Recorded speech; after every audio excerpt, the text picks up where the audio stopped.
Bab 555, Kehormatan bagi Anda. Tidak ada yang berbicara. Sean bahkan tidak menatap Trent, sementara asisten wanita itu hanya menatap Trent dengan iba. Trent akan dipecat hari ini. Namun, karena dia tidak mendengarkannya, asisten itu tidak dapat berkata apa-apa lagi. Kenapa Anda tidak merekrut yang lain? Selain itu, saya tidak punya banyak pengalaman kerja.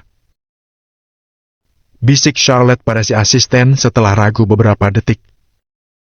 Dia juga menyadari bahwa Trent memiliki posisi tinggi di grup Acton. Sekarang, Trent datang ke sini terutama untuk melindungi keponakannya. Charlotte tidak ingin menjadi sumber masalah untuk Sean. Tidak apa-apa. Anda tidak perlu khawatir tentang ini.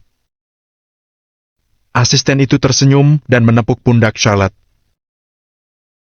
Baiklah. Charlotte ragu-ragu. Tetapi ketika Charlotte melihat ketenangan di wajah Sean, dia hanya bisa diam untuk saat ini. Sebelumnya, siapa yang mengatakan bahwa dia bertanggung jawab atas grup Acton? Apakah itu kamu? Trent bertanya dengan tangan tergenggam di belakang punggungnya. Kamu pikir kamu siapa? Beraninya kamu menanyaiku. Sean akhirnya mengangkat kepalanya dan menatap Trent sambil mencibir. Kau! Trent tidak menyangka Sean berani bicara seperti itu kepadanya. Kamu hanya pewawancara. Kamu pikir kamu siapa? Bahkan Direktur Sumber Daya Manusia pun sopan kepadaku. Kamu pikir kamu siapa? Trent mengerutkan kening setelah sadar dan menatap Sean dengan marah. Apa kamu pikir aku tidak bisa membuatmu dipecat? Aku hanya perlu mengajukan komplain agar kamu segera mengemasi barangmu dan pergi. Trent semakin marah saat dia berbicara. Kata-katanya praktis keluar sebagai teriakan di akhir kalimatnya. Namun Sean menjawab tanpa ragu, dengan ekspresi meledek di wajahnya. Aku tidak percaya kamu bisa melakukan hal seperti itu. Baiklah kalau begitu. Aku akan menunjukkan hari ini siapa bos grup Acton. Trent mengeluarkan ponselnya dan hendak menelpon Direktur Sumber Daya Manusia. Terlepas siapa bosnya, keputusan itu tidak terserah kepadamu. Saat itu, cibiran datang lagi dari belakang mereka semua. Semua orang menoleh tanpa sadar untuk melihat siapa yang berbicara. Kamu pikir kamu siapa? Spencer mencibir dan mengumpat. Ses! Namun, ketika Trent melihat siapa itu, dia segera menarik Spencer ke samping dan memelototinya. Tuan Carey, kenapa masalah kecil ini sampai ke Anda? Mendengar kata-kata Spencer, semua orang di ruangan itu tahu bahwa pria itu adalah Kendall Carey, wakil presiden grup Acton. Menurut berita, Kendall sangat cakap dan memiliki hubungan dekat dengan Ben, yang bertanggung jawab atas grup Acton. Dia memiliki posisi yang sangat tinggi di grup Acton. Spencer bukan siapa-siapa di depan Kendall. Di sini sangat ramai. Bagaimana mungkin aku tidak datang? Kendall menatap Sean lebih dulu, tetapi dia diabaikan karena Sean hanya duduk di kursinya. Kendall kaget saat melihat ekspresi wajah Sean. Sean jelas sedikit tidak puas dengannya sekarang. Apakah Sean sudah tahu bahwa dialah yang mencoba mempekerjakan Spencer? Memikirkan hal ini, Kendall tiba-tiba memiliki ide cemerlang. Jika dia tidak memberi Sean solusi yang memuaskan, Kendall tahu bahwa dia akan sangat menderita. Tuan Carey, Anda tepat datang pada waktunya. Karyawan yang bertanggung jawab atas sesi wawancara ini mengarang tentang informasi orang dalam untuk mendiskreditkan grup Acton selama proses wawancara. Terlebih lagi, dia tanpa malu-malu mengatakan bahwa dia memiliki keputusan akhir dalam grup Acton. Menurut Anda apa yang harus kita lakukan? Frank mencantumkan semua tindakan-tindakan yang Sean lakukan satu persatu. Semua orang di kantor, kecuali si asisten wanita, Charlotte, dan Kendall, semuanya menatap Sean dengan senyum meledek. Bukankah Sean sudah begitu sombong tadi? Mereka ingin sekali melihat bagaimana dia akan melanjutkan aksinya sekarang. Bahkan jika dia punya nyali untuk melawan Frank, apakah dia masih punya nyali untuk melawan Kendall, wakil presiden grup Acton? Sean pasti akan bernasib buruk hari ini dengan apa yang dia katakan tadi. Tuan Carey, lihat ini. Sekarang Anda ada di sini, dia bahkan tidak berdiri untuk menyambut Anda sebagai karyawan. Frank menunjuk Sean lagi dan menambahkan kejahatan lain ke dalam daftar. Tuan Carey, bisakah Anda memberitahu saya bagaimana menangani masalah ini hari ini? Frank berkata dengan senyum menyanjung saat dia semakin mendekati Kendall. Memang bagaimana? Kendall menyentuh dagunya dan mulai melipat lengan bajunya. Sepertinya Kendall ingin memulai perkelahian di tempat.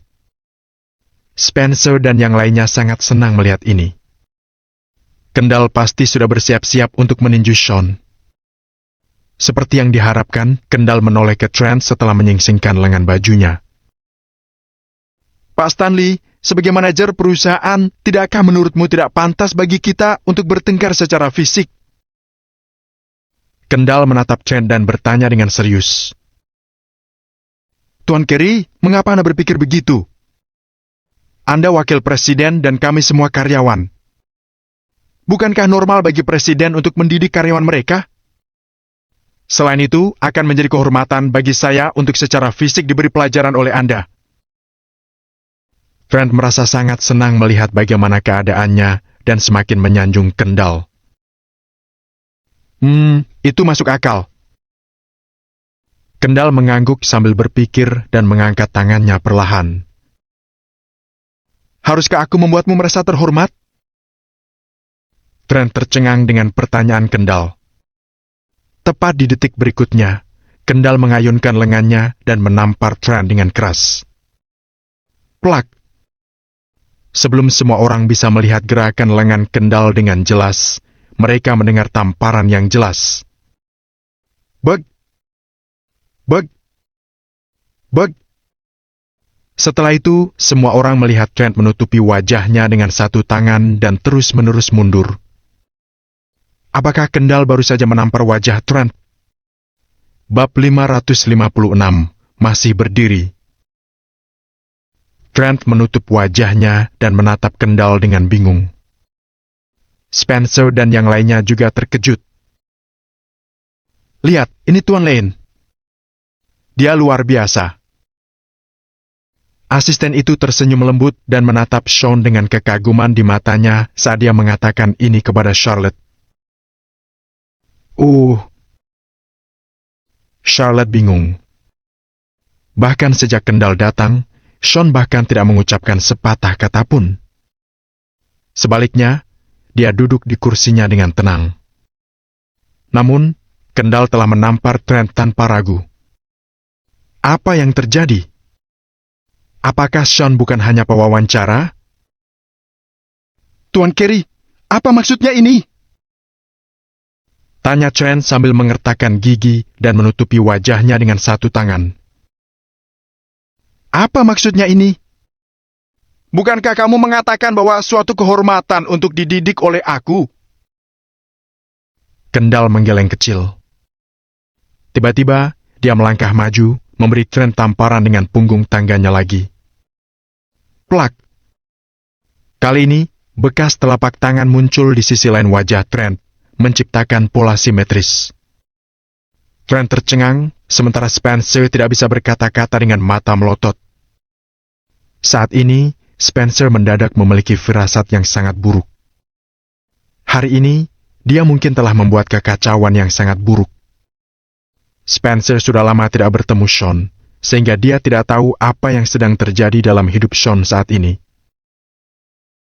Tuan Carey, saya tidak mengerti maksud Anda. Tidak ada salahnya Anda mendidik saya, tetapi saya tidak membuat kesalahan sejak tadi. Trent mencoba yang terbaik untuk mengungkapkan keluh kesahnya saat dia mengatakan ini kepada Kendall dengan hormat. Kamu tidak membuat kesalahan? Tidakkah kamu tahu bahwa Tuan Lane adalah tamu penting perusahaan kita? Merupakan kehormatan bagi kita bahwa beliau bahkan akan membantu kita dalam proses wawancara. Trent, Spencer, dan yang lainnya semuanya terkejut. Namun, kamu sangat kasar kepada tamu kehormatan kita. Jadi katakan kepadaku, haruskah aku tidak memberimu pelajaran? Setelah mendengar kata-kata kasar Kendall, Trent jatuh ke lantai dengan bunyi gedebuk. Wajahnya berubah menjadi merah sekaligus mengerikan. Wajah Spencer sudah memerah seolah habis memakan seekor lalat, tetapi dia tak berani mengeluarkan satu patah kata pun. Para kandidat yang datang untuk sesi wawancara semuanya merunduk ketakutan dan diam-diam mundur tanpa mengucapkan sepatah kata pun. Mereka tidak berani mengatakan apapun. Mereka semua mencoba melarikan diri secepat mungkin. Tuan Carey, saya tidak tahu. Saya benar-benar tidak tahu. Trent mencoba menjelaskan dirinya seolah tidak bisa merasakan sakit yang menjalar dari wajahnya. Tuan Carey, saya sudah memberitahu Pak Trent sebelumnya, kata si asisten sambil berjalan ke depan. Kali ini, Trent benar-benar tercengang. Hatinya benar-benar merasa putus asa. Pergilah ke bagian keuangan untuk menyelesaikan sisa gajimu. Kendall tidak ingin mendengar apa yang Trent katakan, jadi dia melambaikan tangannya sebagai pemecatan. Baik, Tuan. Trent mengertakkan gigi dan harus pergi dengan kepala tertunduk. Tunggu dan lihat saja. Spencer menunjuk Sean dan hendak pergi. Dia berencana menghubungi Hawk segera setelah kembali dan mencari cara untuk memberi Sean pelajaran. Kenapa aku harus menunggu? Kamu diam saja di situ. Sean berdiri perlahan sambil mencibir. Apa? Apa maksudmu dengan itu? Wajah Spencer menjadi suram saat menatap Sean dengan kening berkerut. Izinkan aku memberitahu kamu apa yang dimaksud Tuan Lane. Mendengar berita itu, Theo bergegas mendekat ke arah kerumunan dan mencengkeram keras Spencer. Sean tidak perlu mengotori tangannya dengan berurusan dengan orang-orang tidak penting seperti itu. Tuan Lane, keponakanku tidak berpikir dan sama tidak taunya. Tolong maafkan dia. Dia seharusnya tidak menyinggungmu. Tolong biarkan dia pergi. Saat ini Trent tidak lagi memiliki kesombongan ketika dia terus memohon kepada Sean. Sean tidak mengatakan apa-apa. Dia hanya melihat Theo.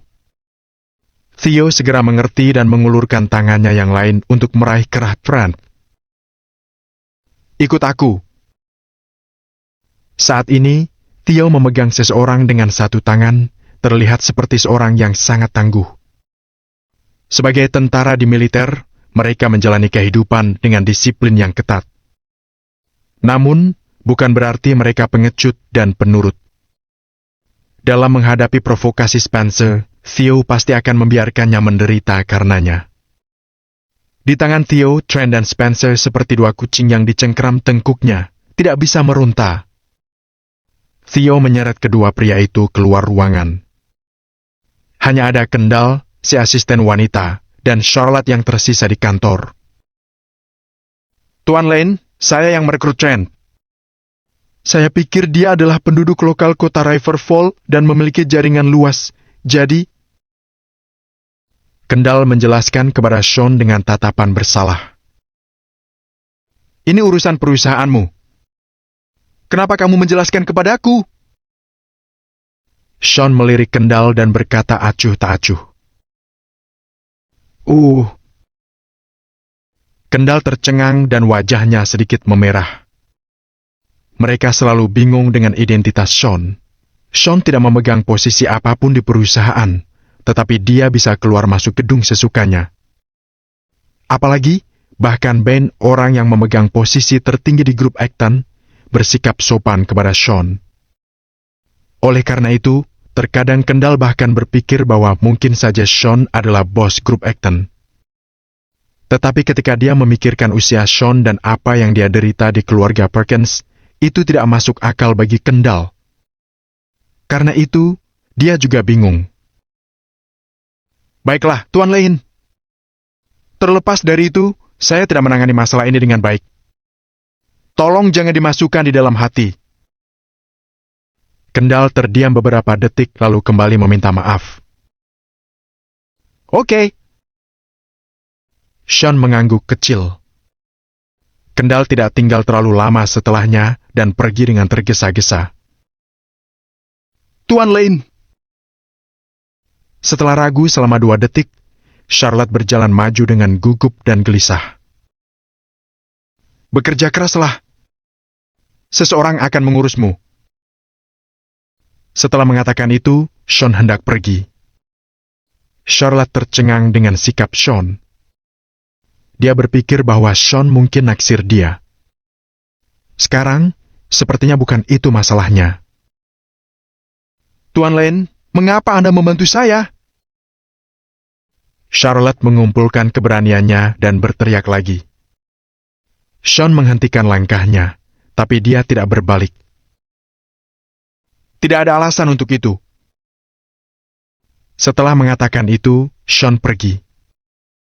Setelah melihat Sean pergi, Charlotte memiliki banyak perasaan campur aduk di hatinya. Dia anak perusahaan milik perusahaan Perkins. Begitu Nora kembali dari grup Acton, dia memanggil semua karyawan untuk rapat.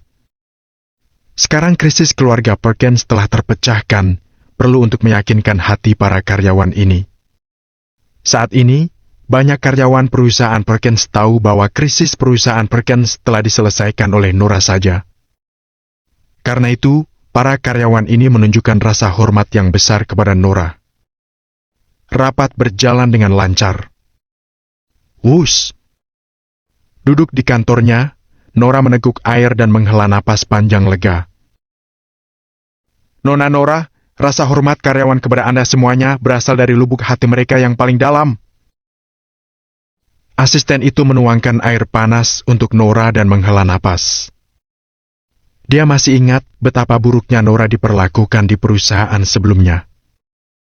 Dengan Yates dan Fanny menjalankan tipuan di belakangnya, bagaimana Nora bisa memiliki kehidupan yang mudah. Tetapi sekarang, Nora telah menaklukkan hati sebagian besar karyawan di cabang perusahaan Perkins. Ketika Nora hendak mengatakan sesuatu, teleponnya berdering. Nora tersenyum dan menjawab telepon. Halo, Lynette. Nora, apa kamu ingat sesi karaoke kita hari itu di Klub Drake? Nada bicara Lynette terdengar sedikit aneh. Apa yang salah? Tentu saja, Nora ingat. Lynette terdiam selama 2 detik dan bertanya lagi. Apakah kamu masih ingat ketika mereka mengatakan ada seorang pria bernama Sean yang membuat masalah di Klub Drake?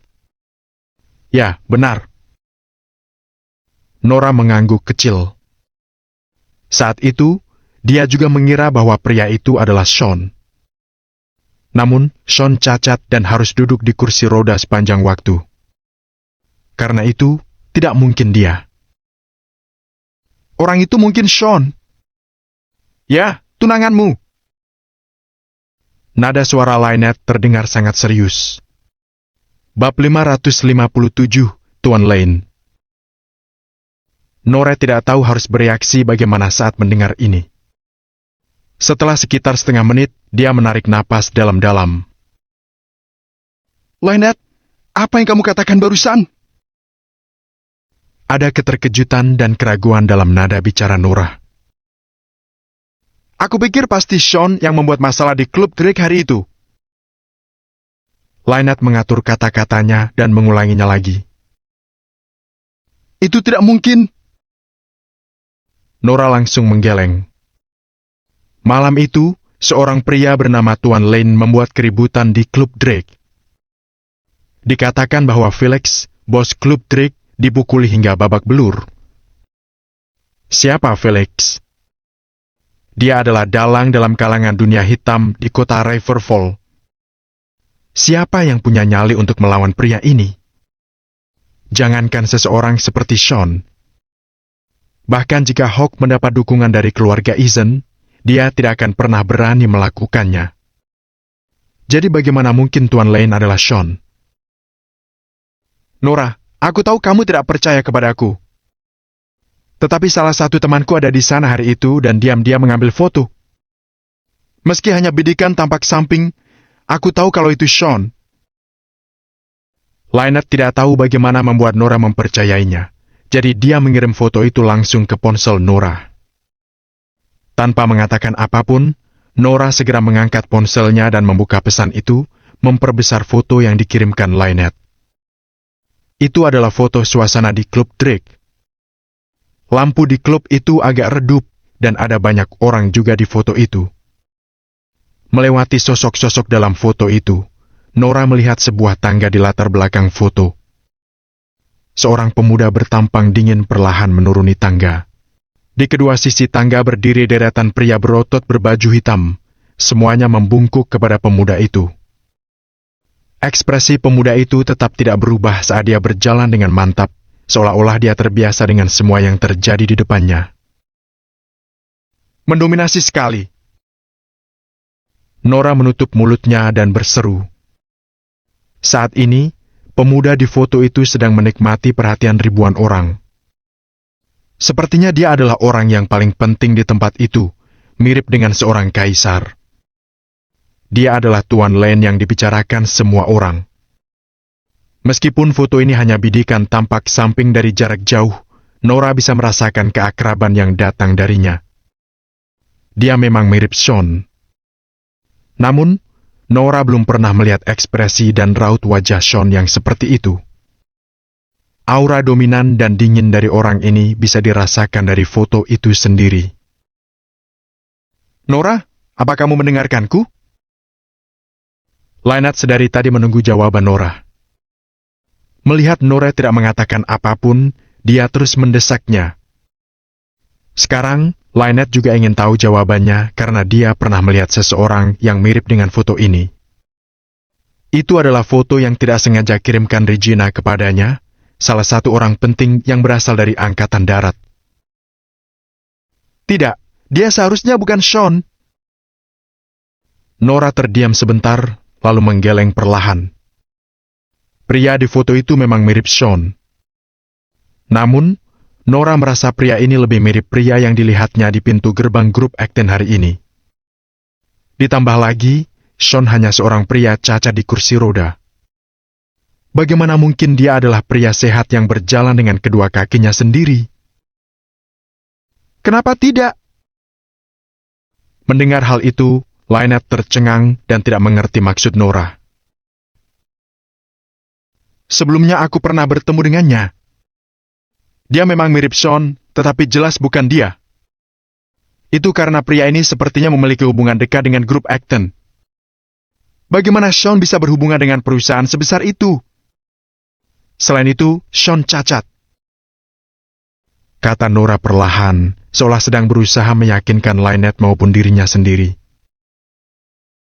Tetapi mereka benar-benar mirip. Bukankah kalian berdua bertemu akhir-akhir ini? Kenapa kamu tidak menelpon atau bertemu dengan Sean? Mendengar apa yang dikatakan Nora, Lynette masih tidak percaya dengan penjelasan Nora. Iya, pernah. Dia masih belum pulih. Jawab Nora dengan suara pelan setelah berpikir panjang. Sejak Sean meninggalkan keluarga Perkins, Nora 2 kali bertemu dengannya. Sekali waktu mereka berada di grup Acton, sementara yang lainnya berada di Istana Emas. Dan selama 2 kali ini, sekalipun Sean tidak duduk di kursi rodanya, dia masih tetap duduk. Karena itu, Nora tidak terlalu memikirkannya. Dia hanya berpikir bahwa Sean bosan duduk di kursi roda. Dia belum sembuh? Kemudian itu tampaknya seperti benar-benar bukan dia. Namun Tuan Lane benar-benar orang yang gagah. Ditambah lagi, pria ini terlihat sangat mirip dengan yang ada di foto yang diambil Regina. Kurasa aku harus bertanya kepadanya. Aku akan menutup telepon sekarang. Lynette tidak mendapatkan jawaban yang memuaskan dari Nora dan segera menutup teleponnya. Nora pun meletakkan ponselnya dalam diam, sorot matanya tidak bercahaya. Tidak ada yang tahu apa yang dia pikirkan. Nona Nora, ada apa ya? Asistennya menyadari ada yang salah dengan Nora, jadi dia menanyakan hal ini dengan segera. Setelah lama terdiam, Nora bertanya dengan suara pelan. Misalkan, bagaimana jika pria yang baru saja kita temui benar-benar Sean? Bab 558. Dia tidak akan pernah pulih. Mendengarnya, asisten itu tercengang. Setelah itu, dia segera menggelengkan kepalanya dan menjawab. Tidak mungkin. Ini jelas bukan dia. Tidak mungkin, Nona Nora. Seperti kata pepatah, serendah-rendahnya hati seseorang tidak ada seorang pun yang mau merendah sampai dirinya dijadikan gurauan. Mereka akan tetap berpura-pura menjadi orang yang tidak berguna. Kata asisten Nora tegas. Baiklah, aku akan istirahat sekarang. Nora mengangguk kecil dan melambaikan tangannya. Oke. Asisten Nora mengangguk, kemudian meninggalkan kantor. Menghela napas, Nora menarik napas dalam dan mengusap pelipisnya. Tuan Lane dan Sean. Kedua nama ini terus berkelibat di benaknya. Pria yang memakai nama Tuan Lane ini sangat misterius. Dia tidak hanya bisa membuat keributan di klub Drake, tetapi dia juga bisa pergi tanpa terluka.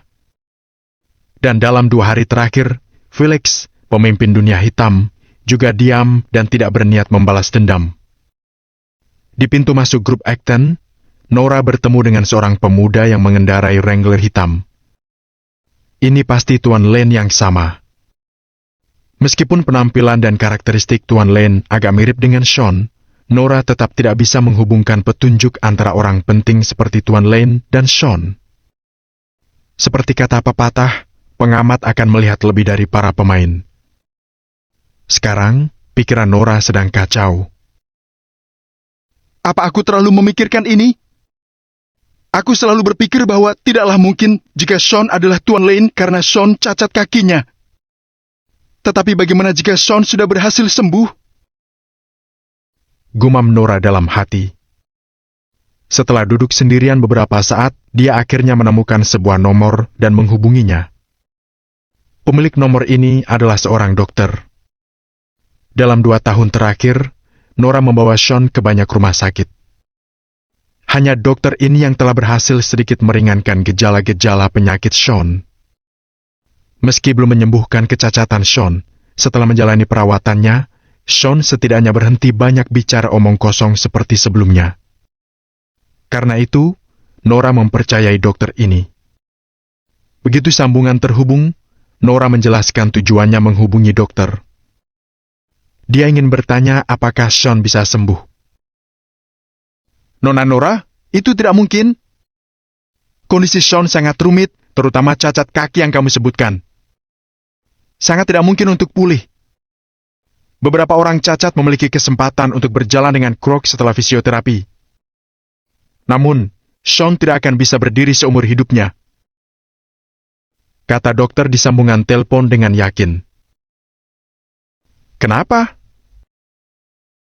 Mendengar ini, Nora mengerutkan kening. Karena sistem saraf tubuh manusia sangat sulit diobati oleh negara manapun. Tidak peduli dari departemen medis mana kamu berasal, kamu mungkin pernah mendengar tentang transplantasi tulang dan bahkan menjahit pembuluh darah. Tetapi pernahkah kamu mendengar tentang penjahitan saraf pada manusia? Mendengar pertanyaan dokter, Nora sedikit menggeleng. Oleh karena itu, sangat sulit untuk pulih dari kerusakan saraf. Mendengar kata-kata dokter, mata Nora tiba-tiba berbinar penuh harapan. Sulit untuk sembuh, tetapi itu artinya masih ada kesempatan, kan? Nora memegang kata-kata dokter dan bertanya dengan cemas. Tidak. Meskipun mungkin ada keajaiban sesekali, itu tidak mungkin bagi Sean. Aku sudah bilang bahwa saraf kaki pasien tidak rusak atau nekrotik. Pada kenyataannya, sarafnya benar-benar menghilang, seolah-olah sarafnya telah ditarik keluar dari tubuhnya. Bisakah kamu paham apa yang ingin kukatakan? Dia tidak memiliki sistem saraf untuk mengontrol kakinya untuk berjalan. Jadi bagaimana dia bisa pulih? Dokter menjelaskan kepada Nora dengan sabar. Aku mengerti. Terima kasih, dokter. Nora merasa sedikit tidak berdaya dan sedih, tetapi dia tidak lupa menutup telepon dengan sopan. Meletakkan ponselnya, Nora tidak merasa kecewa. Dalam 2 tahun terakhir, dia telah membawa Sean mencari dokter dan mendengar banyak kata serupa. Sean tidak mungkin sembuh seumur hidupnya. Kata-kata ini sudah terukir sendiri di benaknya. Karena itu, ketika Sean memberitahunya bahwa dia akan sembuh di masa depan, Nora sama sekali tidak mempercayainya. Sekarang, setelah mendapat penegasan dari dokter lagi, Nora merasa benar-benar putus asa. Sepertinya aku terlalu banyak berpikir. Nora menggeleng, berusaha menghilangkan ide-ide tidak realistis itu. Sekarang dia akhirnya menguasai anak perusahaan dari perusahaan Perkins. Dia harus bertindak selagi masih ada kesempatan dan membuat beberapa pencapaian. Hanya melalui cara inilah Nora akan memiliki lebih banyak kekuasaan di keluarga Perkins. Dia bahkan bisa menjadi penguasa nasibnya sendiri. Tok, tok. Begitu Nora menyalakan komputernya, seseorang mengetuk pintu. Nona Nora, Nona Fanny dan Tuan Yates ada di sini, kata asisten wanita dari luar menimpali suara ketukan pintu. Belum sempat Nora menjawab, pintu dibuka.